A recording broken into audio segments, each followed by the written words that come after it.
the average person and with the inheritance is like 51 years old. when they Could you get imagine money from their parents passing away. if I was getting $100 million at 51? I'd be pretty pissed off actually getting the money because there's so much things I could have done with that money to make me better and my family better. I feel like, listen, I've made it this far. I really don't want it.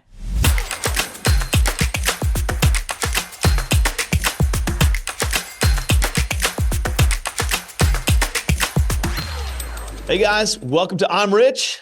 Now what? What's up, Tim? Hey, hey man, Mark, good to have you, buddy. Good to be back. Excited to continue the conversation, man. There's so many good topics that we spit back and forth to each other via text message and emails, and I'm excited about this one. We're going to be talking a lot about giving back to your kids, like inheritance. What does that look like, and not necessarily waiting until you die to hand off your inheritance to your kids, right? How do we do that a little bit earlier on? And so I'm excited about this topic. It's something that's very top of mind for me, even though our kids are both 11 years old this year. We got a little bit of time there, but maybe not, right? Like let's Maybe not. talk through the psychology that you have, that I have, that we've seen, that we've been raised with, and we've seen other people. And our advisors, right, have shared a lot of stories with us, and we read stories. That article that you had sent me yesterday, right, just like really resonates. So, Yeah. dude, what do you think? Dive into it. Yeah, man, I think so.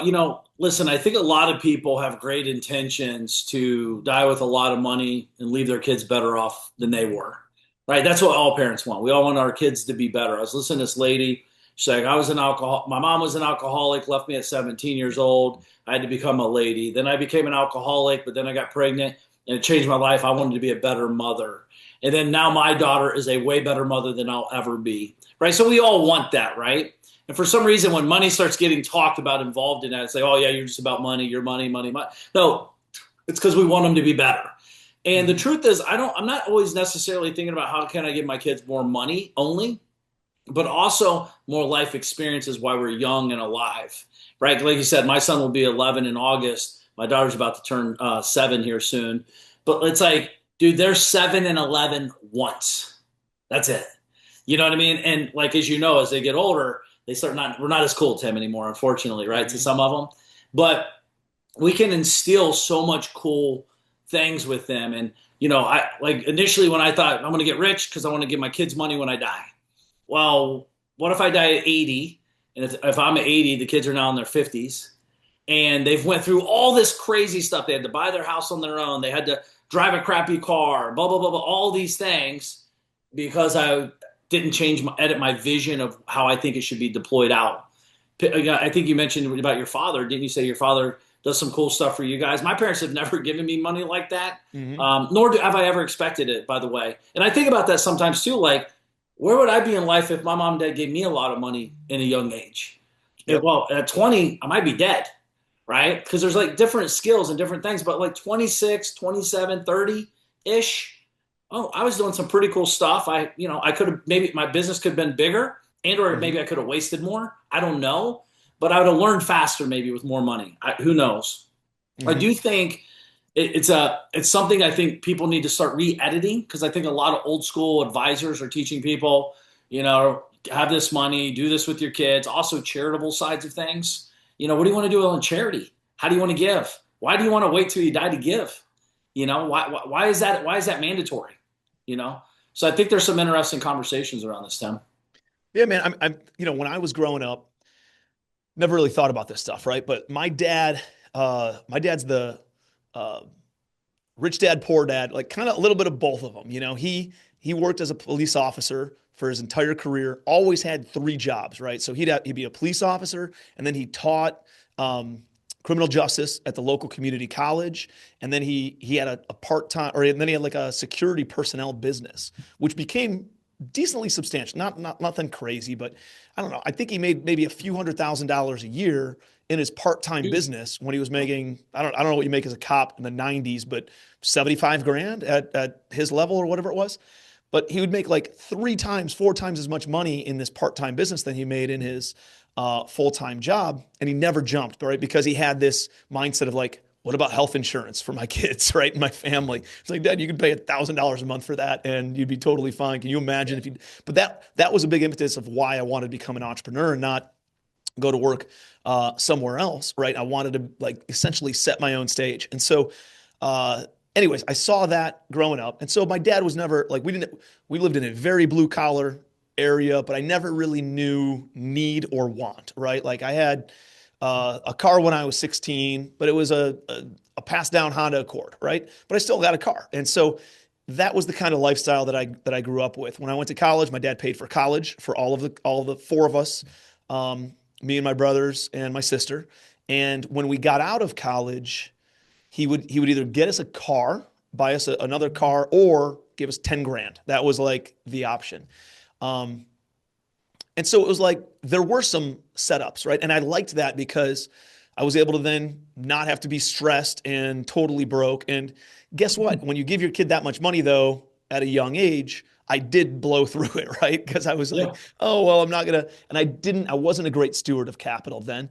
And I did spend that money, not on totally frivolous things, but on life expenses of going out a little bit more or having a little bit more fun or taking a little bit of a trip or a vacation. Instead of maybe focusing on whatever my career was or whatever. But obviously it turned out okay.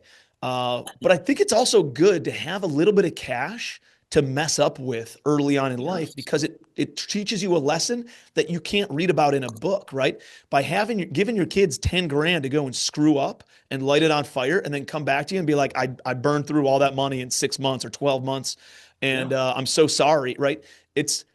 They feel right the loss, and that's a lesson that they're going to learn at an earlier age rather than a later age. And that to me, I think is a very good reason to start piecemealing a little bit of money to your kids, even at that type of an age.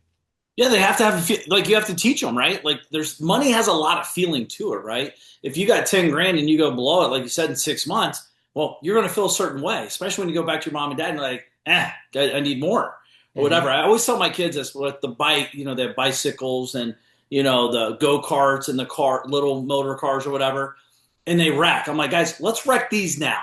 Get this out of your system before you get in a real car, 6,000-pound bullet on the freeway. Let's learn about wreck. You ask my kids, every time we're driving, I'm like, kids, driving is a big responsibility, right? Because distractions and all this stuff and, teaching them, like, I remember when I first put them on there, I'm like, oh my gosh, I'm kind of afraid. It's okay to be afraid. It's okay. They're going to mess up. They're going to wreck. They're going to get hurt, but it's not devastating hurt. Like they get hurt and they learn. Don't do that. Don't turn the wheel too fast. Don't screw around and flip the car or whatever. Don't go down like your daughter, right? When she was on the little motorcycle at our house that one time, like it's not the end of the world. That's how you learn, right? And it's typically not because you're hurt. It's typically because you're embarrassed and you feel dumb and blah, blah, all these weird other things that go on. So handing them with money like this, man, I think it's a huge, I'm doing it now with my kids, right? Like, hey, this costs $30 and you get to use it once. If you're cool with that, because you only have $100, go do it. But let's talk about how it's going to make you feel. So you're going to love it in the beginning, but then you're going to be mad because you can't buy that other thing that could last for 2 years for $27 in the future, right? So, but again, I don't even think most adults understand this, what we're talking about. No, as you're talking to me, I'm thinking like, I think people hear these things. They think they have to sit down formally with their kids and like have these real intense conversations. Dude, it's in the moment, right? When you're at the store and they're asking to buy something or they're asking, they want to do whatever. And you're taking them on vacation. Like when I take my kids on vacation, I give them like last summer, I gave them 100 euros and 100 pounds, right? So when we were in England, they could spend 100 pounds on whatever they wanted. When we were in Europe, they got 100 euro, or when we were in the EU, right? They could spend 100 euros and it was their money and they got to make their own decisions and they got to go and buy their own stuff and they got to be able to get gifts if they wanted or buy something else. And we just talked through it while we were in the moment of like, hey, Dad, should I buy this? You could buy that, right? Why do you think you would like that over having a sweatshirt, right? Do you think you use this really cool London sweatshirt more than this little dangly thing or a Christmas gift or I don't know, whatever it was. And so we just kind of talk through some of those things and it gives us the opportunity to like have these conversations with the kids in the moment, as opposed to like doing a sit down seminar with them, right? Like it's so powerful that we utilize that. So you do a great job of it. Well, no, listen, I think it's every day, right? It's an everyday 100% conversation. every day. By the way, my kids are like, well, Dad, that's not a lot of money to you. And I'm like, well, what does that even mean? You don't know what I've sacrificed to get what I got. You don't know what I didn't get because to get where I'm at. Like, again, because again, that's a victim mindset. Well, that's not a lot for you. That shouldn't be a big deal. Dad, it's only $13. That's not a lot to you. It's not about me, buddy. It's about you. You're learning this game. This is your money, not your money. My money's not your money yet, nor it might Mhm. not ever be your money, right? So teach it. Like you said, it's not. I think it's every day, man. Just going through the conversations. I think us as every parent to be a great parent, you gotta have weird, uncomfortable conversations. Mark wrecked one time. He wrecked this Jeep at the house and literally almost slid down the hill, almost totally totaled it. He jumped out in time, whatever. And I was like, huh, that's pretty good. That'd have been $3,500 down the drain, right? And we started talking about it. Like, how do you feel? Are you hurt? Obviously, are you hurt first? And then, like, Mark, what did you learn? Dad, I got to put the emergency brake on first before I get out of it. Dad, I got to shut the car up before I get out of it. Well, that's probably pretty smart to learn when you're not 7, 8 years old versus when you're 32 years old. You know what I Mhm. mean? So I think it's constant conversations and navigations. And, I don't know how we can hurt them by doing that. It might be frustrating. And I always tell my kids, I don't know if you do this to them. I just had a talk with them last night about this at dinner table. I'm like, what's mom and dad's job for you? To protect you, even if you don't like the conversation, i.e., not in front of the screen, i.e., just giving you whatever you want because we can get whatever you want. Like our Yep. job is to protect you as a whole to make you a better human being as you get older. You're not Mhm. 7 anymore. You're 10. I'm going to treat you different when you're 12. I'm going to treat you different when you're 14. Right. So let's having that very honest, transparent conversation as opposed to some of these families. Unfortunately, you don't have to believe me. Just look around. Most parents are still babying their 27-year-old kid down in the basement, dude. Mhm. Like they got soft gloves around them, protecting their little brain and their little. That's why they can't. That's why they can't get out of the house, dude. They're trapped. Mhm. So I want, as much as I don't want them to leave, they're going to. So we got to prepare them for the real world. Bro, The if we real don't world's prepare not them, easy. the real world's going to prepare them, right? And we're going to be a lot better uh, cushion to fall on by us preparing them than the real world. The real world doesn't give a shit about their kids, right? Like Oh, we dude. actually care about our kids, so we can do it in a more tactful way. But we got to be doing it, right? Otherwise, we're just setting them up for failure and far more pain in the future. You've seen those studies, Tim, where they talk about, people, when they die, they leave their kids money, right? And, the average person and with the inheritance is like, 51 years old, I believe. Yeah, 51 years old. When they Could you get imagine? money from their parents passing away. Yeah, they get the money. And it's like, think about as a kid, if you're, from 18 to 51, there's a lot of life that happens in there. I'll be 48 this year. There's a lot of life that's happened from. I still wouldn't get an inheritance if I was getting $100 million at 51. I'd be pretty pissed off actually getting the money because there's so much things I could have done with that money to make me better and my family better. Let's say if and again, I'm using if I wasn't an entrepreneur, don't all these things, but like I wouldn't have to. Maybe I wouldn't have to miss my kids' soccer games or basketball games because I'm working 3 jobs to pay the bills, to pay the debts, and do these things and blah blah blah blah. As opposed to maybe my mom and dad help me out do this and do that, and hey, I'm starting a business instead of begging and borrowing and going in debt for $3 million.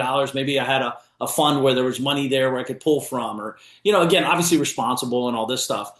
But I think I would be actually I wouldn't want the 100 million at 51. I feel like, listen, I've made it this far. I really don't want it. Mm-hmm. Now, I'm not saying I wouldn't take it, but that, it's the feeling of the money. Like, why didn't mom and dad help me in the beginning? But again, all this is conversational. And I think, we talked to Dr. Orlando about this, Richard Orlando with Legacy Capital Partner. I think it's not Legacy Capital. Yeah, I think it's Legacy Capital Partners. Yeah. Yeah, Legacy Capital Partners. He making sure that you have a living legacy. You're living while you're alive. You're incorporating the family. You're conversating about what we're conversating about on a constant basis. It constantly changes, right? Because by the way, true story. I know a guy worth a lot of money. He always tells me, he's like, Mark, I have more friends that are now broke than are wealthy, right? And now they're in their 50s, 60 years old. So what if I was a kid thinking 51, I'm gonna get a slug of 100 million, and at 51 I get nothing? That does that's bad. That's just as bad. So it's like let's live while we're alive. Let's be present as much as possible. Yes, we're building businesses. Yes, it's a lot of work. Yes, we're traveling. Like, but how do we incorporate life with them and give them the experiences like you just did, Tim, which is awesome, right? South Africa, and we're all about all that stuff. So I think being conscious of that as we evolve is really powerful, dude. Dude, do you think that there's a mindset amongst people? Like, listen, we all love our parents, right? We all love our grandparents. It, dude, I think it's conflicting if you know that you're going to get a bunch of money when they die, right? Like, I don't want anybody, not saying that they would root for when I die, but I don't want anybody even being like relieved when I'm dead because of what they're going to get from when Yeah. I'm dead. I think it's a weird, like, uh, but even if you don't need the money, it's like, oh, well, I got this money coming when my parents pass. Like, I don't want to even think about that. Like, that's not what I want to think about when my parents pass away. I want to be thinking about spending time with my parents and how much I love them. And like, I don't want to even know that I have any money coming. But I agree, man. I think earlier on, like my dad gave me 25 grand to buy like a little dumpy house in 2009, I think it was, 2009, 2010, something like that. I fixed it up and made it a rental property. And he's like, no, don't give me the money back. Don't worry about it. Like, if I gave you guys money, it means you just keep the money. I don't expect it back, because if I expect it back and somebody doesn't pay me back, then I get mad and all this other stuff. And which I think is a really good mindset around giving Absolutely. money to family and loved ones and friends, is like, dude, give it with no expectations. If it comes back, great. If not, who cares? Um, but he wouldn't ever take the money back, And so about whatever it was, 10 years later or something, about, I don't know, 8 years ago, something, they were redoing their master suite, and he's like, I need a contractor to do this and blah, blah, blah. And so like I sent over my guy that I knew. I said, listen, do not take a freaking dime. Tell them they don't need a deposit, because their son's good, and blah, blah, blah. We've done so much business. And my dad's like, you better not pay for this. You better not. I'm telling you, don't pay for it. I'm telling you, like, it's one of those. And I was like, no, hey, man, he's going to take your money. It's just, he doesn't need it right now, right? I give him Yeah. so much business. I just told him, you're going to get paid afterwards. And then and I did a whole bunch of stuff, the heated floors and like the additional things that were over the top.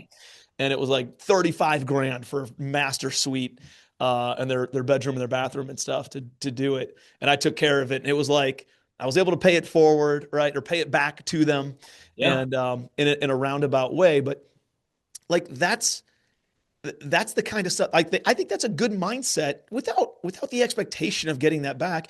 I think you raised a decent human being if you give them money and then they're coming back and figuring out ways to make really cool experiences for you, and Hmm. as you're older and stuff too, right? Like, they're coming down to Charleston for the week of Easter, and we have a private boat rented, right? We're going to a private island to go do a cookout over there. We got tickets over to Fort Sumter. We're gonna go hang out over there. We got a whole we got Halls, which is like the best steakhouse, catering our Easter dinner. We got all the best stuff, right? That's Because I want to awesome. make sure that we're giving it back, because they've been so amazing to us. And I think supporting your kids, both emotionally and financially, earlier on, Yeah. to the point where you're not giving them a ton of money where they can screw up all of it, but you're giving them enough where they can kind of test and get their business off the ground, and pay for some marketing services or whatever it is, and um, resources, so that way they can go out and knock on doors and all that other jazz. Man, I think it's an important piece, and something that I intend on doing with my kiddos too. Yeah, no, listen, I think it's all, dude, I love that. I think that as well. Dude, let's be honest.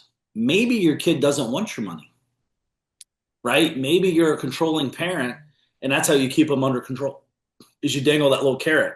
And there are some people like, actually, unfortunately, there's lots of people like that.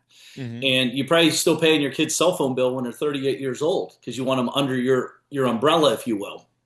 And I'm not knocking it, but I just, we make assumptions that our kids want what we think what we want to give them. What Mm-hmm. if they want to opt out of that? What if they say, hey, listen, that I don't care about your money. I just want you. That's all I want. I just want you around, right? By the time, like, the truth is, I hope my kids are way wealthier than I am, anyways. By the time I could give up, like, I want to give, like, if they need something, that maybe they figure out, especially with AI and all this other cool stuff. Like, he might be, Dad, you're broke. You're only worth $1 billion. I'm worth like 17 billion at 22. Like, what are you talking about, right? I want my ceiling to constantly be my kid's floor. Hmm. right? And it's like, if we teach them right, everything we're talking about now, if we're teaching them young, all these things really aren't going to be an issue when they get older, right? Because they're going to have financial skills. They're going to understand investing. They're going to understand our stewardship. They're going to understand philosophy and our standards, what we stand for, and why we say this and why we do this. And yes, you got to work hard. Yes, you got to be respect. Like all these cool things that our parents taught us, right? My parents didn't teach me about money because they didn't have it to teach about, right? So I had to learn it. I had to go listen to shows like that. Well, back then I had to go to seminars or read a book at a library to learn about money. I never knew anybody that had real money, and then sure hell didn't know anybody. Their kids had, they left money to their kids. So learning that and getting those environments and realizing like this is kind of cool, like because some people do it right and some people do it wrong. The problem is if you're not being proactive, forward thinking, you might be thinking you're doing it right because you're so stuck in your way. That's why you got to get around people like Richard Orlando and people that do this every day for many, many families across the world to give you some insights and direction because you don't need to know all these answers. They'll help you. Yeah, we got to get him on for sure. Like that, Yeah. it was a very insightful exercise and workshop that he led when we were with him a couple of months ago, man. And to have him on this show would be really powerful. So we definitely got to reach out to him because Yeah. that's what he does on a full-time basis, man. He's just helping these big families with big. What does that transition look like? Like a true legacy isn't passing down estate and money and property to your kids. It's passing down the mindset. It's passing down the frame of mind of values, right? To make impact and how to go earn the money themselves and how to be a good steward of wealth and how to support and help other people. Like that is true legacy. That's what keeps the name going for a long, long time. Absolutely. And then think like I have a daughter, you have a daughter. Think about like when they, 25 or 30 or whenever they get married to be able to fly, to do their wedding, not only spend two, three, 400 grand or whatever they want on the wedding, but so they can actually have their dream wedding and do what they want, obviously within some guardrails. But also the biggest thing I always think about is like I can actually pay for everyone to come, right? Because Mm-hmm. that's a big deal for the average person. Like I know my family, how I grew up, like dude, to go to weddings is like a big deal, especially if you got to travel. It's damn near, we're not coming. We just can't afford it. So picture if you could get like 30, 40, 50 family members, you could pay for their flights and their hotels and their travel, that's a big deal. And it doesn't take a lot of money to do that, right? That might be what, $30,000? In the grand scheme of things, it's not a lot for what we're talking about here. But those are the kind of things I'm always thinking about. It's like taking the burden off of people that want to be there, but they can't be there maybe. Because I was Mm-hmm. that person. My parents were those people. Right. And then being able to like give the kids a great time where they could say, if my dream wedding could be 250 and then you're able to make that happen. Right. Unfortunately, we got the daughter, so we're supposed to pay for the weddings, I think, right? Is that how Yeah, that works? yeah. So we There's some got my, societal changes happening that might. yeah. But at the However, end of the day, I plan to pay for the entire thing anyway. So we'll see. dude, I plan to, but I also want to be very clear. We're not projectors where they have to take our money. They're Yeah. not. We're not. I'm not projecting them like it's my money or the wedding's not happening this way. Like I'm like, listen, I'm building because that time's coming, and Hmm. that pool of money's there when that opportunity exists. If you don't want it, cool. I'll give you 250 to go buy your first house with them, or whatever. So same thing like your dad did. Here's 250,000 for the wedding or for your first house. Think about where people would be at that position, dude. Hmm. You know, so and I'm using 250 as a ancillary number, but I do think there's some really cool opportunities with navigating this conversation, and this is a work in progress, right? Because if you're only transferring millions of dollars, that's a lot of this stuff is all the same, but like if there's a huge slug, you don't want to hurt them thinking you're helping them. Have Yep. clear, open, honest conversations. And the best thing Richard always talks about is like, get the kids in a room once a year or twice a year with you. Here's the investments I have. Don't hide from them. Let them know what's going on. It's not theirs yet. And maybe never will be theirs, but here's how I'm allocating. Here's what you get. Here's what you get. And then maybe they're already getting some money. It's like, the brother stands up. Here's what I invested in. The sister, daughter, brother, whoever stands up. And they're talking about what they're doing, right? So you're Hmm. actually educating them at the same time. And, they're learning from each other on what to do and what not to do, where they're placing investments, what kind of returns they're expecting, how it's working for them. Because what if our kid wants to be a firefighter, dude? It's not, I mean, you're not living in $1 million house as a firefighter. Hmm. However, if we have the cash and we say, hey, if you go get a job and it pays you 100 grand, I'll pay you 125% of whatever your salary is. Yeah. Yeah, if you're a Yeah. teacher, if you're a I'll match your firefighter, salary. yeah, I'll match your salary plus. So that like we're motivating them to do what they love to do as opposed to what a lot of people do, go where the money's at. Change who you are. You're a great artist, but you got to go make money over here. Mm-hmm. So I think Well, it's I think that the economic match, it does two things. One, it makes sure that they're getting some of the money up front, but two, it makes sure that they're aware of their level of ambition or lack thereof, right? yeah, So if you want to go and not level of ambition, level of financial ambition, let's just call it that, yeah. right? So it's like, hey, if you want to go and work at McDonald's and just flip burgers at McDonald's and make 18 bucks an hour, I'll match it. You're going to make $36 an hour because I'm going to match the other $18 and you will be the wealthiest, comparatively, burger flipper to anybody else that works at McDonald's, right? And the reality is go and develop skills, right? And you've seen things like, the trust fund, it pays for education, it pays for Yep. skill development, it pays for seed money for a business of some sort, Yep. right? At least get it off the ground, and then they're responsible for getting more money, or in the second round of raising, the trust fund will contribute more. Like there's so many different things that you can do on that front to start piecemealing it out, right? But I agree, man. Like I think the waiting until you're 51 years old to get the money is not the answer. What are you doing with your kids now from a standpoint of how do they get their own money, right? Do you pay them to do chores? Is it just birthday gifts and Christmas gifts and, dollars at that amount? Do you pay them, just a weekly little stipend, or like what does that look like? So again, I've added to this multiple times, but right now Mark is in the prime of wanting to start his own businesses. So he washes my car. I pay him 30 bucks a car, right? 25 on the exterior, $5 extra to do the interior. Drea is a little different. I'm not really paying her right now. And there's different thoughts of this. Like they get money through, grandpa, grandma, grandparents, etc. And then they have their little safe and they have their money in it, that's very, clean and all that. And I just talked to him about more of a budgeting structure. Like, what are you going to do with the money? You want to make some money on the money. And I actually try to have them invest. $100 will pay you $10 a year. Here's how that works. And they're like, Dad, are you going to pay me the money though? So I have them create a little IOU and they put in their safe and now they get an interest. But I don't like paying for chores for me personally, meaning like you got to make your bed. Well, that's what you're supposed to do. I'm Yeah. not paying you to do that. That's what you should do. That's what adults do. Well, not me. That's what my wife does. But things like that. Keep in mind, I say that nicely because I get out of bed way earlier than she does, so she's got to make it. But my son, every morning, man, he was up at 5 o'clock this morning. His bed is perfectly made. Boom, he's doing his thing, right? So I'd rather pay him to read a book, right? Pay you $1 a page to read a book, right? And a book of my choice, by the way, not his book that has 13 words that equals a page. But like, read a book, learn something, build something, create something. Because again, I don't want to just pay to pay. You got to take out the trash. Well, that's what you're supposed to do. That's what you do, So things like that. What about you? What are you doing?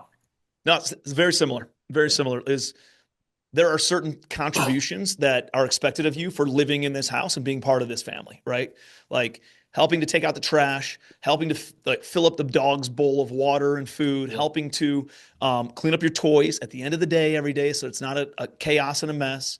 Helping to make sure you make your bed, make sure that by the way, I need you guys for 30 minutes every Saturday, and we're going to do a blitz of just cleaning the golf cart or cleaning Yeah. around the house or like fixing up some stuff, whatever it is. And like that's putting the laundry away, like all those kinds of things are contributions to that we all make for being part of the family, right? Setting the table and getting drinks for dinner, like Yeah. that's been a big one recently. Because my little guy, he's like, dude, he's trying to figure out how do we balance this water, and he's trying to not topple himself over and all this stuff. But it's fun to see and fun to watch, and they do a frigging great job at it, And I've read a lot of studies and done a lot of research on like my kids. I want my kids to be confident and respectful when they grow up. Those are the two main characteristics I keep on coming back to. Is I want confidence and I want respectful, Yep. and so we do like I make sure that they order their own food when we're out to dinner and they do all those Yeah. things. But everything that I've researched comes back to essentially two things. One is Do they have chores? They got to do chores at home.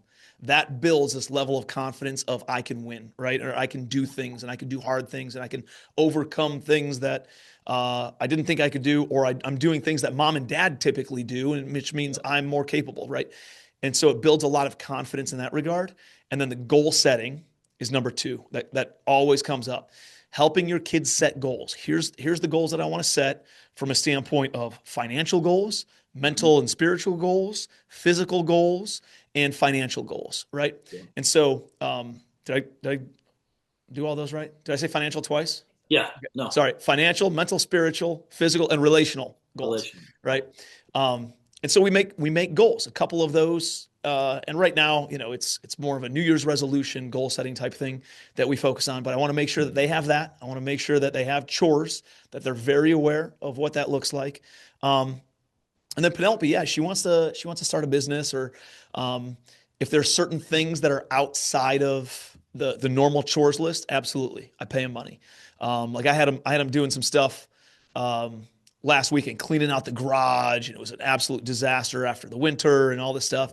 And it was a little bit above and beyond what they typically do, and they didn't think that they were getting paid. And then afterwards, I said, "Hey guys, come here," and I gave them each $10. And I said, "Hey, you guys earned this. You did a great job today. Really appreciate you." Oh, their eyes light up and go and do their thing. So it's I want them doing the work, not because they think they're going to get something out of it, but sometimes they do, and sometimes they don't. They don't know, but It's called life. yeah, exactly. There's a lot of phone calls we got to be on as business owners that might amount to zero, right? And there's some you got to take all those bad ones, because there are some that end up amounting to unbelievable relationships and and opportunities. And so that's kind of what we've done. I haven't really paid them to read yet. I've paid them. I've offered to pay them to write a book summary on a book that they do read, and neither of them took me up on it yet. So we'll no, see. It's almost, that's why you almost got to like chunk it down into per page, because it's easy for them to chomp on that. We started off at a quarter. Now these kids are getting smart and they're negotiating better. Either that or just getting weaker on negotiations. Another thing, we just had this talk last night at the dinner table. Mark on over Sunday, he's like, "Dad, because I want to pay him to teach skills like AI, AI, like meaning." We want to redesign the master bathroom here. So I'm like, Mark, why don't you use ChatGPT or whatever platform, Manus, whatever. Take a picture. I'll send you the footprint. I'll give you the design features mom wants. I want you to turn it into something, right? And he's like, well, Dad, how much you gonna pay me, right? Because obviously we're talking dollars. And I was like, well, $20. He's like, if I get it done in 72 hours, 35, right? And I said, absolutely, like, right, that's a good negotiation. Yeah. However, he didn't do it. He slacked off. He negotiated. He did. This is a lot of adults too, by the way. They get excited. They commit to something and they don't complete the task at hand. And we had a talk yesterday, because yesterday was the day. Yesterday is when it was supposed to be done. 72 hours is up. And I said, hey, man, all of us are sitting at the dinner table having dinner. And I was like, guys, Evanses we don't commit and not do. We do. If you're saying you're going to do it, I expect it done. I'm not saying it won't be. I'm not saying it's going to be perfect every time and all that. But I expect you to make 100% honest effort to get to the finish line. And Mark, you're going to get paid now, but it's $20 if you take, because that was the deal. If it's over 72 hours, you only get 20, right? Because and oh, by the way, you have to finish it by Friday, no matter what, right? Because then if not, now we have a different problem, right? So it's forcing him to learn something. He committed to it. There are a lot of lessons happen in that, right? Negotiations, commitment, execution, or lack of. Re-navigate the real conversation, have the tough conversation, and then now, oh, by the way, it's still got to get done. So, I mean, dude, these are all real lessons that I think we got to have with our kids all the time as we're evolving. Dude, very much so. Very much so. And this is, having these conversations earlier on makes you more confident in being able to give them more money when they're 20 and 25 and 30 years old, right? Like that's why, we went all the way back to, what about when they're 10? What about when they're 15? What about when they're 8 years old? Like instilling these things and planting these seeds allows time to compound, so you can be more confident in giving your kids larger lumps of sum earlier on to swing the bat at a bigger opportunity, because they've already done it so many times earlier in life, in their childhood years and teenage years, and now in their early 20s and into their 30s. But yeah, man, I think it's definitely something that's top of mind that we need to think about earlier rather than later. And I love the idea of planting those seeds now, letting them blossom, letting them cultivate, and then seeing and having ultimate confidence in your kids being able to do the right thing with your money if you do give it to them a lot earlier in life than on your deathbed. So, what about you, Absolutely. man? Any other closing thoughts? No, man, listen, I think anybody listening to this, if you have your headset, like this is the only way, I would say step back. This is a living, breathing document that you need to be looking at every 6 months because your kids are changing, good or bad. Life's changing, good or bad. Finances are changing, good or bad. Don't just set it and forget it and think it's all going to take its care of itself. This is something, like, again, we're changing as humans. We're thinking different. We're building it. You're listening to a show like this to learn how to re-navigate maybe something that you've been told or thought you knew, and now you're getting different insights. So I think just having real honest conversations, set 2 days for you and your spouse and kids to go to a beautiful resort, gives you a reason to go and do the family office style stuff where you sit down. People can guide you on that as well if you don't want to do it yourself. But sit down and talk. Where am I at? Where are we going? What's important to you? What's important to you? That's important stuff. What is important to them? It's way more important than what's just important to you. Because this isn't just about us. This is about all of us. And by the way, maybe you don't want to leave your kids any money. That's cool too. Give them life, living legacy while you're alive. Take them on cool experiences. Give them the things that you wish you had and things they want. And while they're around, and you got control, they're young and moldable. And then if they're not, you got to start turning into family events and turning into some really neat, I think, neat events. Family events are like the best now as we get older, so we can make that happen. Guys like us can make that happen. And individuals listen to the show, go do the Evans family trip or the long, stuff we do all the time once a year, bring everyone together and just, enjoy time. It's a big deal. Love it, man. Awesome. So good. Great insights. I appreciate you guys being here. This is a podcast that we do not sell anything on. Like, we're here to just try to give value based on conversations that we have behind the scenes all the time with other entrepreneurs and other business owners. Like, what do we do with the money as it comes in and as we start having success? And so if you know other people who would get a lot of value out of this, please share this episode with them. Please share it on social media. Like, we're not selling anything. We're just leading with value here in order to try to impact and improve and help other people create an awesome ripple effect in life and in communities. So appreciate y'all being here. If you would give us a 5-star review, give us some likes, and otherwise we're here every single week on I'm Rich. Now what? Appreciate you guys. Appreciate y'all.